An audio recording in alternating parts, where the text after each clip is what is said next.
During those early days, what was your sales pitch? And if we couldn't find a vulnerability within 15 minutes, we would treat their entire company to cake. And you won every single time? You never had to buy cake? Every single time. Who was the first customer and what was the breakthrough to where you started to get broader adoption? We called them born on the web companies. The unicorns of the unicorns. An AI hackbot was on the HackerOne leaderboard. The future of hacking is bionic hacking. Every hacker is expected to use AI. If you aren't yet, you're missing out. Michiel, thanks so much for doing this. Will you mind starting out by introducing yourself and what you do? Yeah, my name is Michiel Prins, one of the co-founders and a head of product at HackerOne. You guys were obviously one of the pioneers in the bug bounty space. Thinking back to the beginning, all the way to the beginning, where were you in your career when the idea of this platform first came to you guys? And what was the opportunity that you saw in the market to where you thought this would be a successful business? Yeah, that's a good question. I was a pen tester back then. So my other co-founder, Jobert, I started HackerOne with him, of course. We had a pen testing firm before that.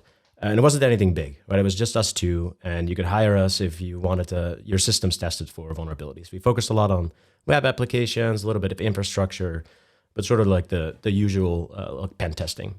And we kept uncovering, sort of as any pen tester would recognize, vulnerabilities that are out of scope, right? Like you were testing a system and you would find a cross-site scripting and you're like, actually, this might be in a third-party system that the customer is using or building with or relies on, right? And you would get the answer. We would still report it to our customer, of course, of like, hey, there's a third-party system you're using that is bringing you risk, right? But they would then say, well, we can't fix this. This isn't our system. This isn't our code. We can't patch this. And that would happen over and over and over again. And we always wanted to report these security issues then back to the companies that could fix them, right? If this was third-party software, well, let's let the developer know and have them fix this, not just for our customer, but everybody else that uses and depends on that system. And that proved very hard, right? Like we tried email, like security@domain.com, and see if you get an answer. Very often it was a bounce because those emails didn't exist back then. We would try LinkedIn to just do kind of cold outreach and try to connect with somebody, usually with an engineering or technical background. So at least you would have a counterpart to speak with on a technical layer. But yeah, you get so many LinkedIn messages, like someone reaching out of the blue. You're like, what is this? Are they trying to sell me something or is this serious, right? It was quite difficult to get in touch with the right people. So we figured, okay, we're first of all trying and failing, right? It was like, we did get in touch with some people. Like not everybody is ignoring you, but it was often that you would get nothing back. But we're trying.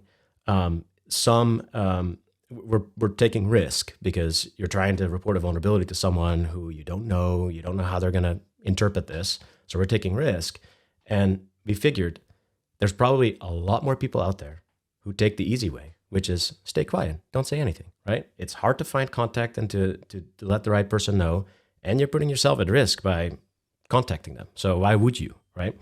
So that for us was the sort of start of like, hey, you know what? We should probably create a place where this becomes easy, right? Where this is safe harbor, where you as a security researcher can let any company who is open and interested in receiving feedback and let them know about it. In those early days, when you're talking about that risk, you mean a company in responding to you is acknowledging that there's a flaw in the security and there's inherent risk from like a bad publicity standpoint to even acknowledging that.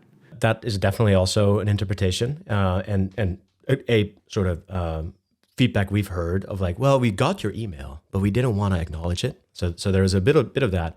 But the more common risk that we felt is just by us putting ourselves out there, that company could think, why were you looking in the first place? Like, we didn't ask you. Why were you poking around in our systems? Well, priority first, let's get the thing fixed, right? Like, let's get the vulnerability patched so your customer, which is also our customer, is more secure.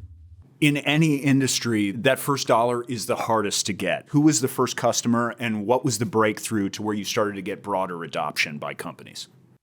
Yeah, so we didn't start HackerOne right away, but this problem that we ran into inspired us to create HackerOne. And a couple of the first companies who did respond well and were kind of all Silicon Valley tech startups, right? Like Twitter was one of them. Airbnb was another one of them. Spotify, well, it's not Silicon Valley, but another tech company was another one of them. And they responded really well to this sort of outreach. They were really appreciative of, wow, someone from the outside found a way in, told us about it, and then gave us the opportunity to fix it, right? Instead of like abusing it or doing malicious things with it. And that, for when we started creating HackerOne, also became our first customer segment to focus on. Is like, hey, these tech forward, we call them born on the web companies that aren't old, they're new, they're thinking modern, they're connected to the internet from the start, and they're at risk from the start. Those companies you named right there are obviously the unicorns of the unicorns. At what point in their life cycles were they in when they responded to you? Were they already these enormous breakout successes, or was it very early days in those companies as well? When we found these things and reached out to them, they were these nimble, small startup organizations and like had obviously traction, like Twitter, obviously viral social network, and had traction. But Airbnb was still very small and Spotify was still very small. During those early days, when you guys were doing the outreach, making the phone calls, maybe getting some FaceTime with people in order to have those pitch conversations, what was your sales pitch to begin with these people? It was literally, you're already under attack. Would you like to know about it? That was a sort of the provocative conversation starter, because we went after these companies who inherently were connected to the internet, right? These were this new wave of startups developed with cloud technology, immediately connected to the internet. There wasn't sort of an older brick and mortar part to the business. And they realized that the second you put a server online, you're getting attacked from left and right? So that resonated. And our pitch was just like, would you rather know about it or not, right? And with this system, you can open yourself up to feedback and say, hey, if you got a vulnerability in my system, here's a couple of rules I need you to follow. But other than that, go nuts and let me know if you find something. And if you do, I'll pay you a bounty. I'll pay you a reward. That seems like a good transition to switch to the other side of the equation now, the bug bounty hunters. Yeah. That was actually kind of your pedigree prior to all of this, right? I mean, that's how you entered in this space. Can we turn this and focus on you and talk about your evolution before starting the business and how you came into this field to begin with? Everyone has a different path of how they get into hacking, but a very common path that I've picked up on as a pattern is gaming. And I don't want to say I was like some crazy avid gamer or anything like that, but the connection from gaming to hacking often sits in cheating, right? It's like, how do I beat the game? Or more, this was really before online games were big, so more like, how do I beat the bots or the AI or the NPCs in the game? And that was also how my co-founder and I, Jobert and I, we got into hacking, is we were playing these games, mostly like strategy games, like Age of Empires was big, Commander Red Alert was big, like those sorts of more strategy-oriented games. That's what we loved.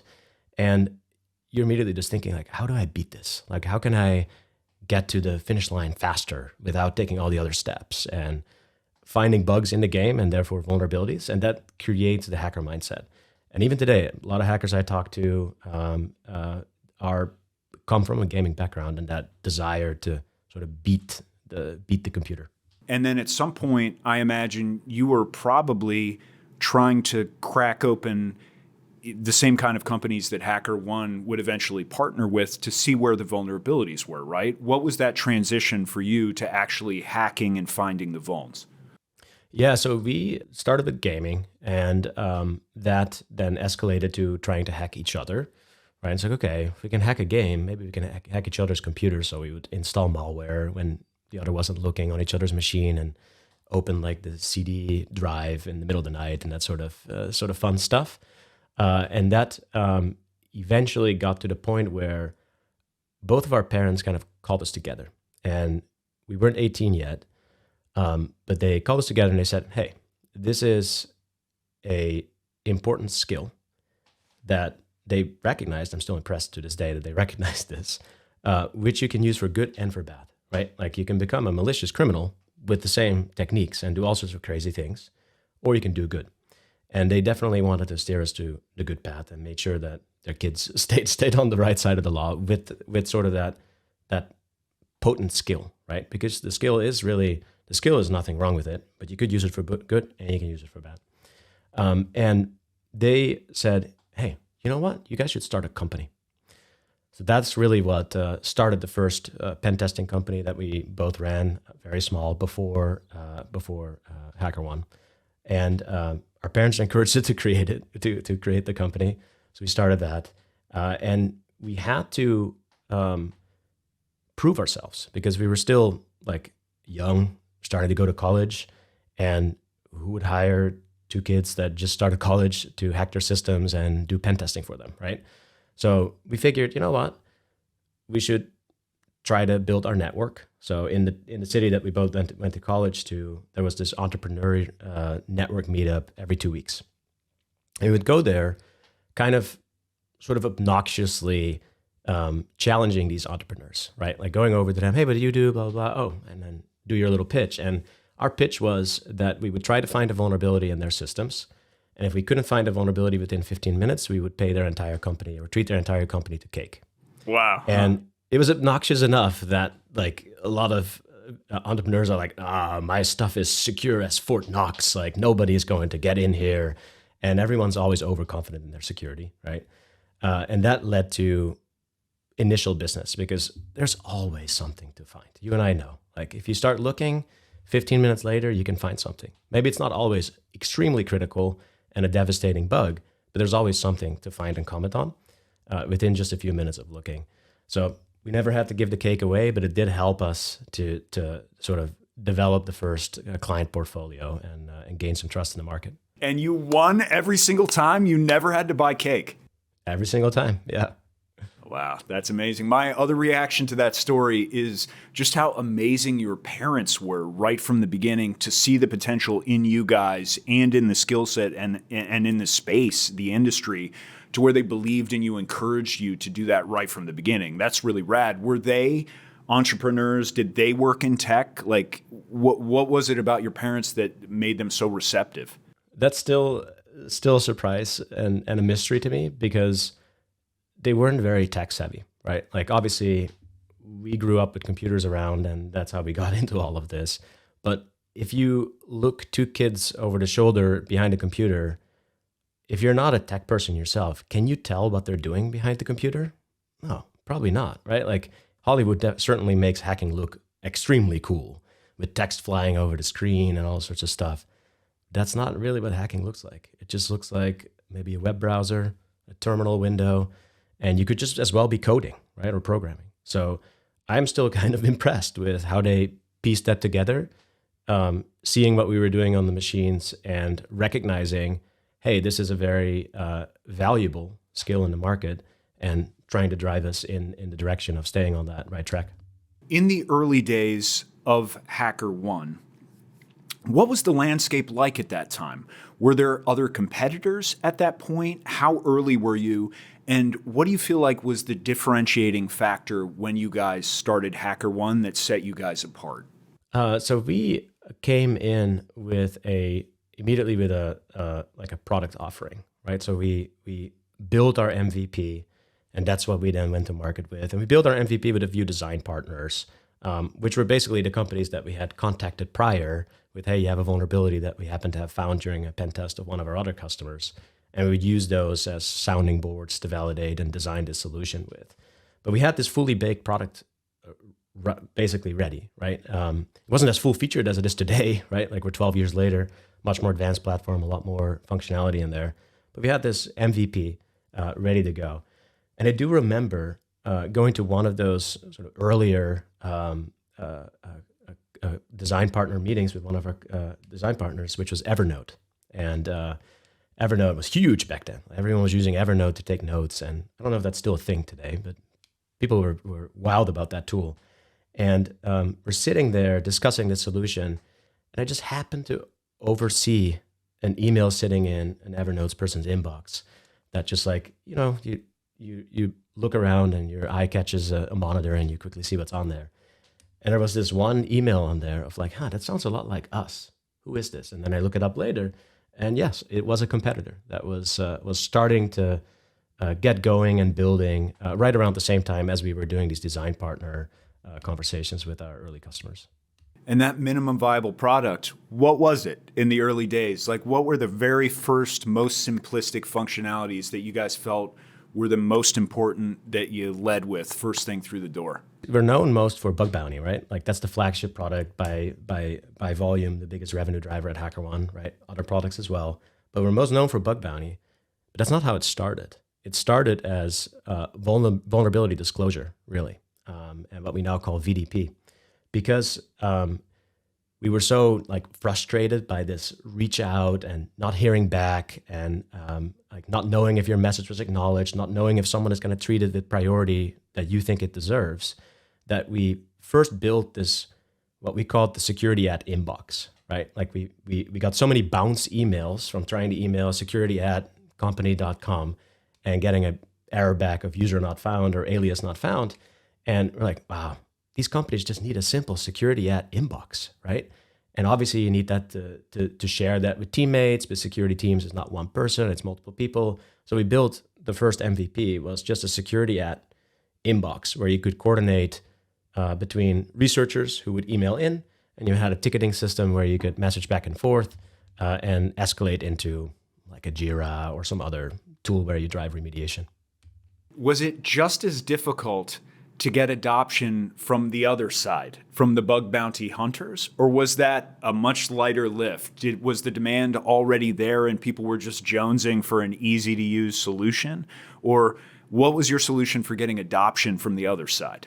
For vulnerability disclosure, we weren't too concerned with very rapid adoption from security researchers because we figured these companies just need to establish the email address so that if someone reaches out, it doesn't go unanswered, goes into a structured place, goes to the right people who know how to deal with these things. And people are going to organically figure out to email that, just like we organically tried to email security at and failed a lot of times because it didn't exist, right? And that turned out to be true. And we added others, like we added a form you can add on your website, right? So if you don't want to put an email address, you could put a form on your website and those sorts of things. Sorry to interrupt, but that's such an interesting dynamic. And it speaks to the fact that I feel like people are inherently good. You know what I mean? There was no reward to begin with besides a guarantee that someone on the other end of the communication pipeline was actually going to receive your message for the first time.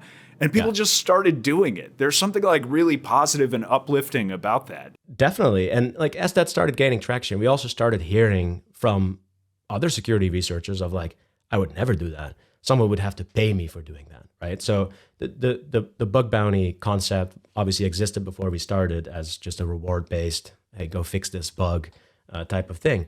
But we then said, you know what? I'm going to take this and drive this as part of the product. As if a customer is so thankful and so grateful of what you found, they should be able to pay you by sending you a T-shirt swag, or actually sending you money, which is a lot more valuable, right?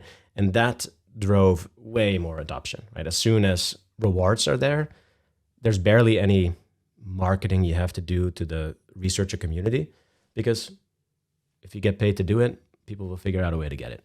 Do you remember the first financial payout that you secured from a partner? Our first commercial customer was actually Yahoo, who had launched a bug bounty program prior to us launching, right? Like HackerOne as a platform hadn't officially launched yet. And Yahoo had started a bug bounty program because they got this great finding from a researcher. I think they paid him in some store credit amount so that they could pick out merchandise in the store, right? And that researcher wrote about that experience. And I think in the media that garnered a lot of attention. And I think they even called it T-shirt gate because the amount was exactly the dollar amount equal to a T-shirt, right? And it was a token, a thank you appreciation token for the researcher's effort. And that sparked some media criticism of like, why isn't that official bounty program? And they said, hey, we need to go launch a bounty program. So Yahoo became the first HackerOne customer to connect on the platform. Do you remember the first bug bounty amount that you secured from the platform that felt like sizable, that felt like, whoa, this could be life-changing for somebody? Yeah, and it was surprisingly high because it was 10,000. I remember that. And after that, there were lots of 200, 100, or $50 bounties as well. But one of the first bounties that we paid was 10,000. And it was to a hacker who had participated in Yahoo's bug bounty. And when they launched in HackerOne, they had a bit of a backlog of findings to reward, right? Because they had announced this program and they were launching with us. So there was a little bit of a time where you could claim your past finding for another bounty. And it was this researcher from Egypt who made $10,000 on that finding. And that was one of the first bounties we paid. Do you remember when the thing really caught fire and what the response early days was from the bug bounty hunting community? The first few customers that came on board were all these hot startups, right? Like I remember Coinbase being one of the earlier ones to join the HackerOne platform. And back then, their reward wasn't even dollars, right? So right now, all the bounties that we pay are in dollar currency. You can then get cryptocurrency out and send it to a crypto wallet or something like that. But the bounties are denominated in dollars. And back then, I think Coinbase was offering 1 Bitcoin for a critical finding. Wow. Yeah. Which was worth, I don't know how much, but not that much back then. Less than $1,000, right? Like now we're over 100K, right? For one Bitcoin. So obviously, if you had kept that 1 Bitcoin from your bounty years ago, that would have, the ROI on that, awesome. Yeah. But sort of these startups, connecting onto the platform and talking to each other a lot, right? Because the Silicon Valley community very tight knit, and saying, hey, we're doing this for security. It's kind of a unique approach. We've gotten a lot of value out of it. We've got a lot of findings from researchers to help us secure our systems, with Coinbase talking to these others and these others. That really started this network going of these startups quickly signing up for HackerOne. And that became the early pool of bounties available for hackers, right? You could suddenly, there were more targets for you than you had time to focus on. You had to make a decision on, hey, I want to focus on Coinbase because I want to get that 1 Bitcoin reward, or I want to focus on Spotify or Airbnb. And you really had to start making focus decisions, which is also from a product perspective when we had to start getting matching, right? Like where we kind of guide you to an opportunity that fits you the best versus you just looking at all the targets out there and being overwhelmed, because honestly, there's way too much to hack for you to even have time in the day. Thinking about the adoption of the platform by the bug bounty hunting community, how much did that gamification element, do you think, play into getting that wide-scale adoption, especially since a lot of people like you probably came from that gaming background to begin with? Super early on already started at gamification by adding a leaderboard, right? We had a leaderboard where you could see who was finding the most stuff.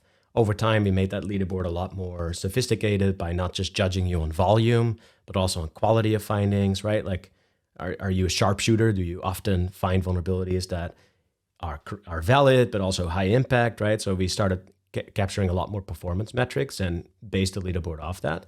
But that early investment in gamification did help, like keep it going, right? Like instead of, I got my bounty, it's like, I want one more to be number 1 on the leaderboard this month or number 1 on the leaderboard this quarter in sort of a competitive way. And that also quickly evolved into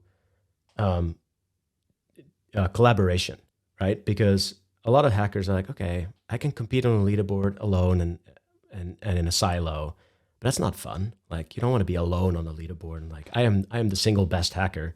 Most hacking is better because you're collaborating. You're working with other hackers. You're bouncing ideas off each other. Maybe you have found a signal here. Someone else has found a signal there. You're talking to each other. You get a brilliant idea and you find something high impact, right? And we uncovered that nature of collaboration really through our live hacking events. When we started bringing hackers together and say, hey, one target, one customer's here. They've put up a lot of bounty for, usually it was the night, usually it was an in-person hacking event in the middle of the night. And they've put a lot of rewards up and you're all here collaborating. You can ask the customer for questions like, am I on the right track? Do you think I should keep digging here?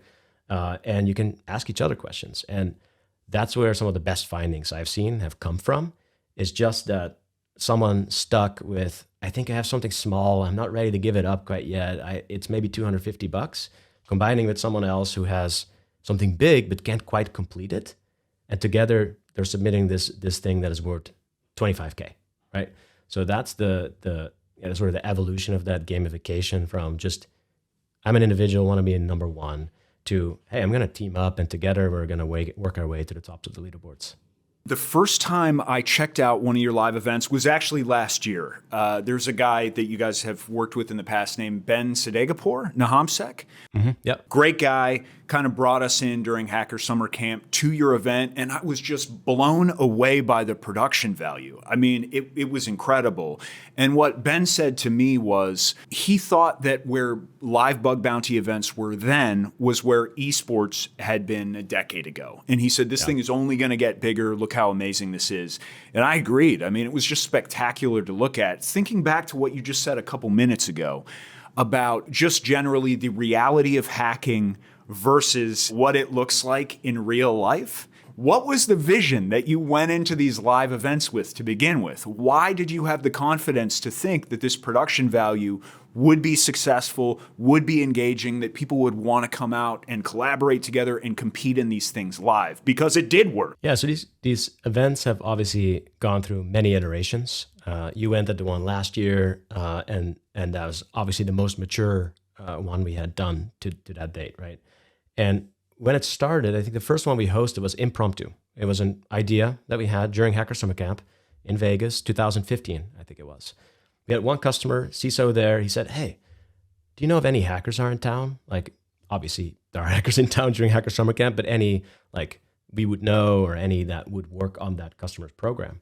And I said, yeah, I think I can find like 10 or 15 easily. And the idea was, let's get a suite for tonight. Let's bring all those hackers together and just see what happens, right? And the customer was obviously ready to pay big in their bounty program and increase the rewards a little bit, have multipliers to get people to come out. And that turned out to be a wild success because we had hackers come to the suite and say, all right, where do I start? Onboard me. We gave them accounts. We got them access to the customer scope. And we gave them the bounty table of what you can expect if you find X or Y or Z, and off to the races. And I think the biggest reward that night, which was really big for the time, was $25K of a hacker who was able to just extract all the PII out of that customer system in just one pool. And that got $25K. And that kind of inspired us of like, okay, this is working, right? This was impromptu, super unorganized. We just ordered room service to keep people hydrated. And the next time we're like, okay, we could probably repeat this a little bit more structured. So let's prepare ahead of time with the customer, make sure they have staff on site. Let's invite people ahead of time so they know to come. Maybe for some hackers, we can even pay for their flights to get them to come out. So we started toying around with that idea. And that's kind of how the event over time has grown.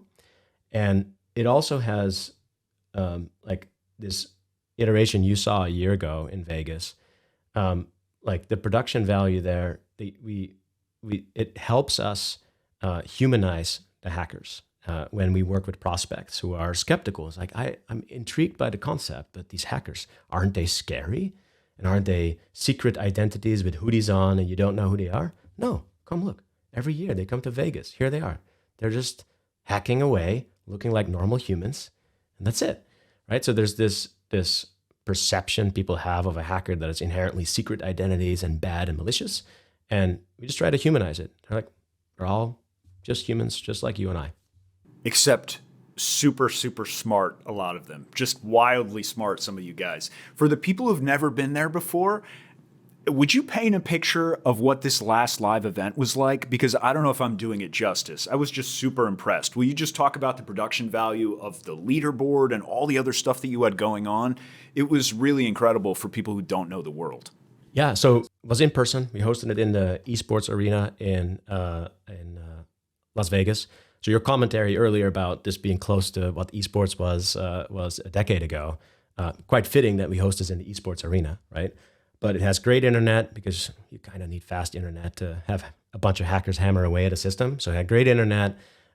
There's monitors for everybody. There's a gaming setup, obviously, right? Like they're not really using the machines, but the monitor for sure, the keyboards, the mouse, all that stuff. So it's a good setup to get people in as easy. All you have to do is just bring your laptop and land in Vegas and get going. We have this huge screen in there that is a leaderboard. And that leaderboard updates live, right? So you can see who's where on the leaderboard. And as things get reported, people go higher. And as bounties get paid, there's this huge counter that also goes up, right? So there's a sound effect of ka-ching and all the sorts of emojis flying across the screen to I saw those. give that excited moment of, hey, there's a bounty being paid out. You see someone skyrocket to the leaderboard because it was a really big bounty and it made them from position 15 to the third position, right? So there's all this excitement going on. And what we then do at the end is a show and tell. So the best findings, the customer selects those, get invited to go on stage and tell, without all the details, a little bit briefly what they found, and sometimes also how much they get paid if they want to share that information.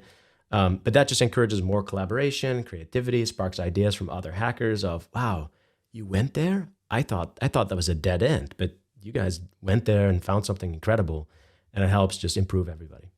Can you talk about some of the highlights over the whole history of live events in terms of the most impressive things that you've ever witnessed, the highest dollar amounts that people have brought home during live events? What are the highlights for you over the history?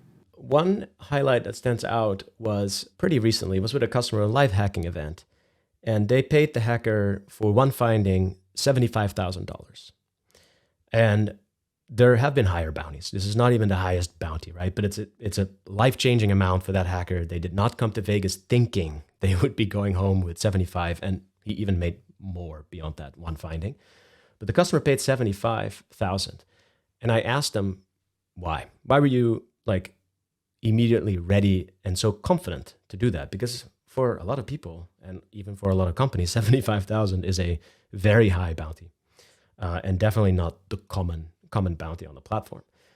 And this customer was like, well, we looked at the vulnerability and its impact. It has the most critical impact that we accept, right? So it really, really critical, CVSS 10, essentially. And then they ask, how long has this been in our system, right? And how often have we been testing this piece of code? How often has this been pen tested? Have we run vulnerability scanners in this area? And they all come back with, okay, this has been tested 15 routine times within a pen test. It has had code scans and all these scans that have gone over it, and it has not been detected before. And this bug has been in there for 7 years, right? So they're like, 75,000 is very cheap. Because if you consider the cost that went into trying to detect that vulnerability, and it failed because none of the scanners, none of the pen tests, or anything prior to that had found it, they consider 75 to be very affordable. And for the hacker, it's life-changing money. So that's how this dynamic works, right?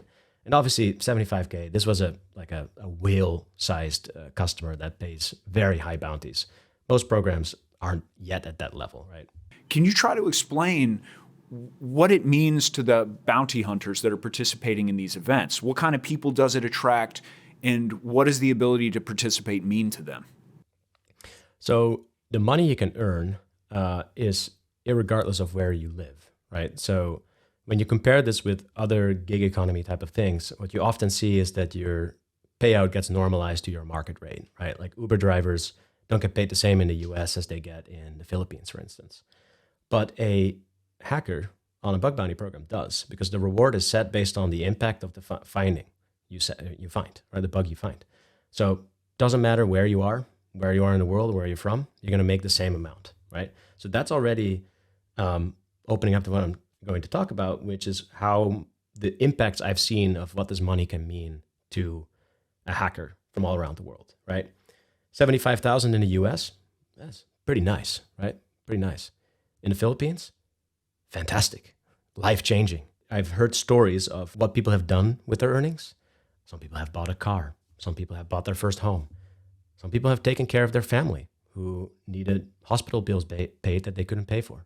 Some people have put themselves through college, and they never thought that they would be maybe the first family member to be able to afford and go through college, right? So there's a lot of impact driven just through the earning potential and what people do with the money that they earn. What is the craziest quantity of money you saw an individual or a team take home during the course of a live event?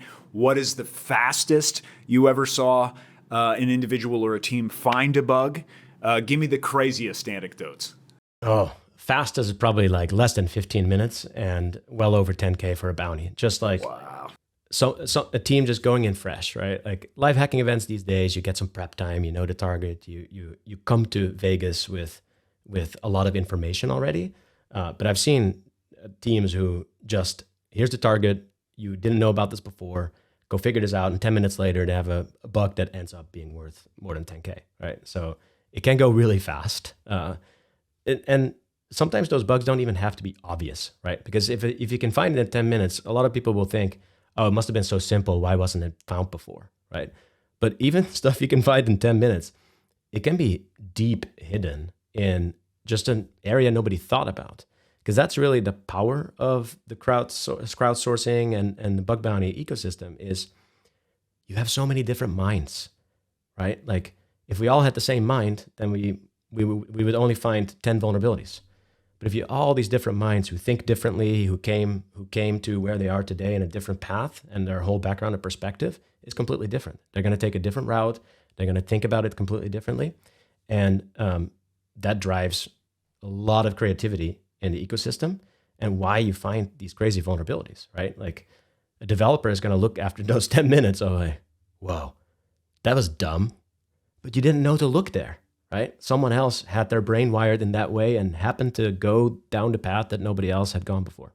And how about the biggest bounty or bounties collectively that had been amassed over the course of one live event? I talked to a couple guys who said they at least had gotten hundreds of thousands of dollars as a team during a live event. What's the most you've ever seen? Definitely up there in the hundreds of thousands. Also, someone who took that to the roulette table right outside and put it on red and won. So that also happens, especially in Vegas, of course. Not all of our live hacking events are in Vegas. So maybe other locations are safer to keep your fortunes and take home what you earned and don't risk it all on red.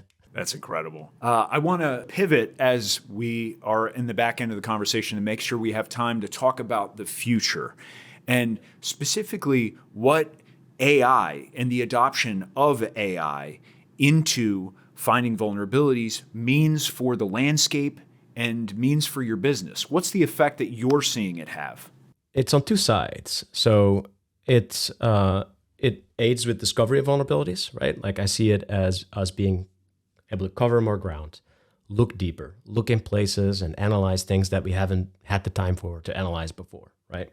And this is really where, and I'll come back to this, but this is really where I see the human and AI collaboration play out as the future of hacking is bionic hacking, right? Like you're going to be some human who has powerful AI capabilities and therefore doing a better job, finding way more vulnerabilities, finding more critical vulnerabilities, finding the stuff you couldn't touch or reach before.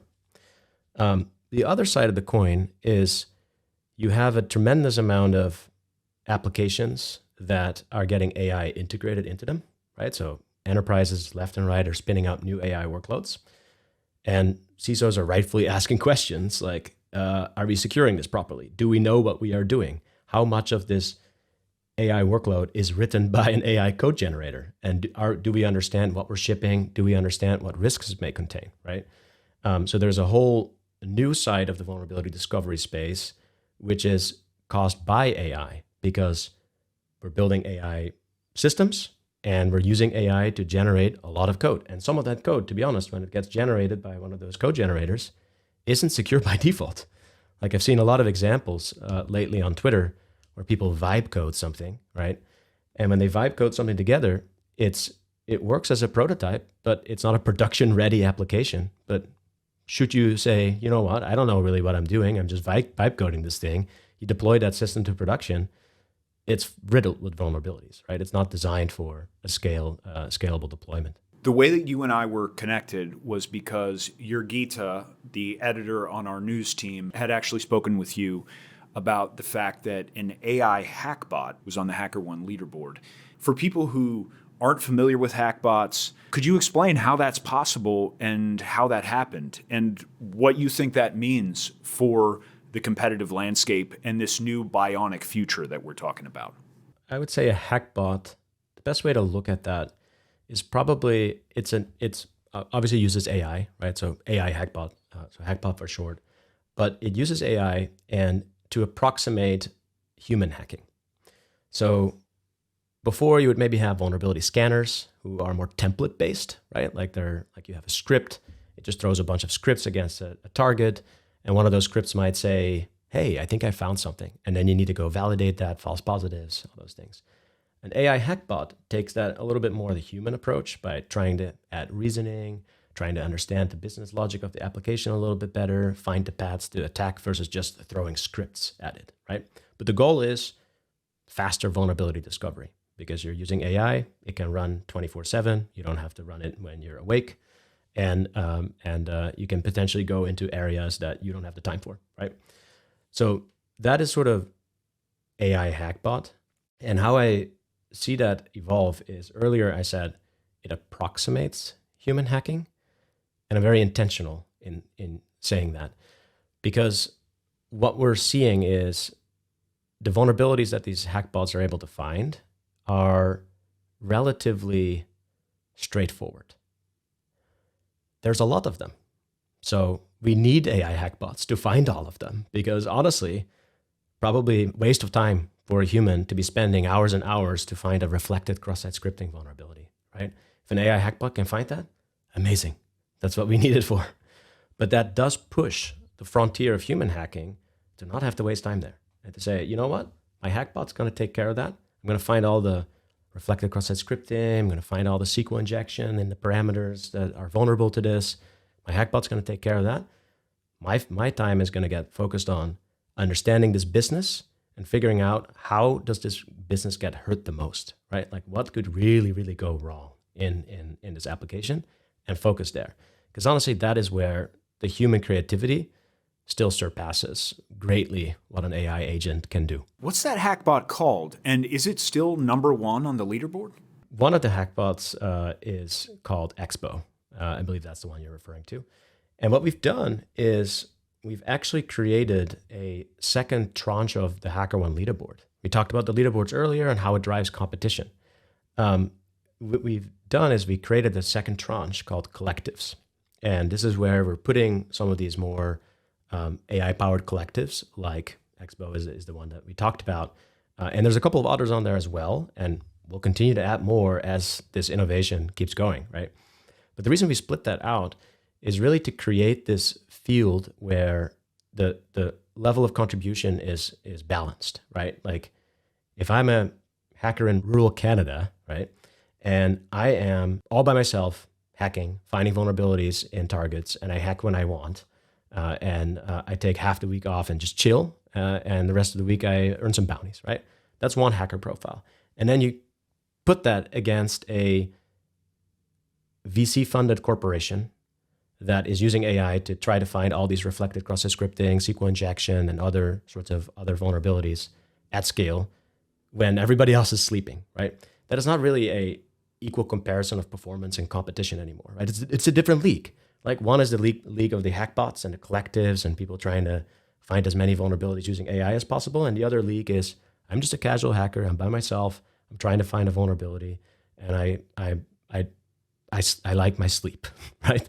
So that's one enhancement we've made on a lot of the community feedback is to make that clear, right? Like, what are you competing at as an individual, or are you an AI-powered collective? Obsessing about the fairness of incorporating AI hackbots into the process seems like fighting the tide to me. There's no putting this genie back in the bottle anymore. The future is bionic, as you said. It's hard to kind of section these things off and say, you know, thou shalt not use AI in the process, isn't it? So that's not necessarily what we mean, right? So like we already said, the future of hacking is bionic, right? So every hacker is expected to use AI. And if you aren't yet, you're missing out, and you might drop off the leaderboard, right? Like to keep up, you're definitely going to need AI. That doesn't mean you're a collective, right? Like a lot of individual hackers are applying AI, but they're applying AI for their specialties, right? They're not every hacker goes after every vulnerability class in every customer, right? They focus on something. They say, I like complex SaaS applications with lots of business logic, and I like looking for IDOR vulnerabilities. So they have a signature of what they're going after, but they're still operating as an individual, and they're building AI to help themselves to become bionic, to get that bionic arm and find more of what they're good at and scale themselves. But they're not there to launch a whole collective of vulnerability discovery agents. What does the future of the organization look like? Is it international expansion? Is it new ways of gamifying the experience? It's a lot of product expansion, right? So one big area is, as we talked about, is these straightforward types of vulnerabilities where you kind of don't need a human to find it, right? The reflected cross-site scriptings, you don't need a human to find that. And it's honestly a little bit of a failure if you find that in a bug bounty program. Lots of our customers do, and we don't blame anybody, but it's a bit of a failure sign of the rest of your security stack, right? Because if you're discovering a cross-site scripting issue, pretty straightforward in a bug bounty, it means that whatever you did before, the pen tests you're running, the vulnerability scanners you're doing, maybe the AI hackbots you're using, aren't finding that simple vulnerability, right? So great that a human caught it, and great that it was caught in your bug bounty, because that's what it's meant to do. It's a last line of defense. But now there's feedback. Now you should look at, hold on a second. Why did my pen testers not find this? Are they not good? Do they have tunnel vision because I've hired them year and year and year and I need to refresh a fresh pair of eyes? Or is my scanner misconfigured, not looking in the right place? Or is my scanner just not good and can't find this flavor of cross-site scripting? So give you that sort of root cause analysis to try to answer, how do I catch this sooner, right? So we call that at HackerOne defense in depth. And bug bounty sits all the way at the end of that defense in depth. It's that parachute that will deploy all the way at the end of, we still caught it, don't worry about it, but it's not in bad hands. It's not in a criminal's hands exploiting this right now, but you should really think about, how do I catch this sooner? So the defense in depth strategy, that's where like a lot of the HackerOne investment sits in, adding new product capabilities along that line of defense, going from the last line of defense, where we're obviously big with bug bounty, going all the way to the beginning of code, right? We now have a product called HackerOne Code, where we actually try to find vulnerabilities as you're developing your application. And we're telling you, hey, there's a potential for cross-site scripting now already, so you can fix it before it lands in your bug bounty and before it leaves you exposed. We're reaching the end of our time here. Is there anything else that you want to plug or talk about before we call it a call?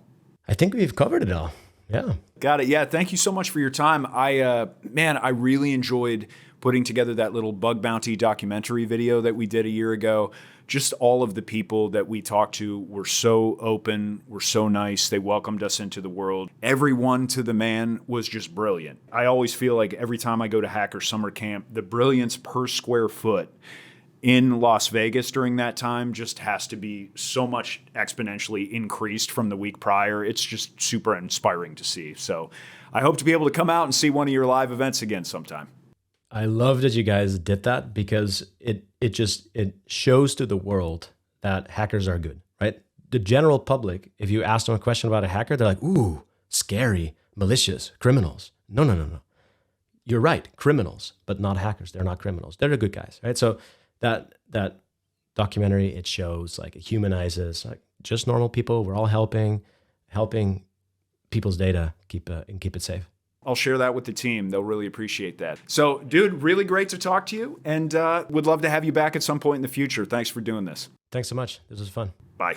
If you enjoyed this episode of Private Chat, make sure to like and subscribe. We've got lots more fascinating conversations, not to mention explainers, documentaries, news content, and other great stuff to keep that big, beautiful brain of yours engaged. Thanks for watching, and see you next time.